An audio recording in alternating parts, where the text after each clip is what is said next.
Cheruvathur മടക്കരയിൽ വിജയാഹ്ലാദ പ്രകടനത്തിനിടെ LDF UDF പ്രവർത്തകർ തമ്മിൽ സംഘർഷം നടക്കവേ സമൂഹ മാധ്യമത്തിലൂടെ കലാപമുണ്ടാക്കുന്ന തരത്തിൽ ശബ്ദ സന്ദേശമയച്ചുവെന്ന പരാതിയിൽ സ്ത്രീക്കെതിരെ ചന്ദേര പോലീസ് കേസെടുത്തു.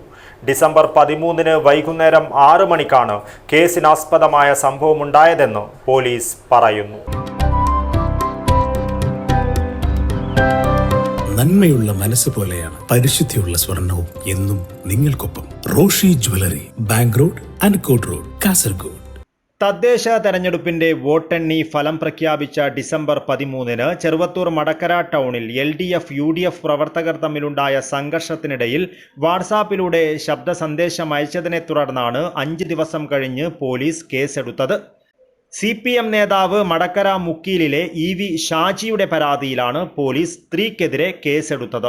നാട്ടിൽ കലാപമുണ്ടാക്കുവാൻ ഉദ്ദേശിച്ചാണ് വാട്സാപ്പ് വഴി ശബ്ദ സന്ദേശം അയച്ചതെന്ന പരാതിയിൽ ചന്ദേര പ്രിൻസിപ്പൽ SI ജിയോ സദാനന്ദനാണ് കേസെടുത്തത്. News bureau, Cheruvathur.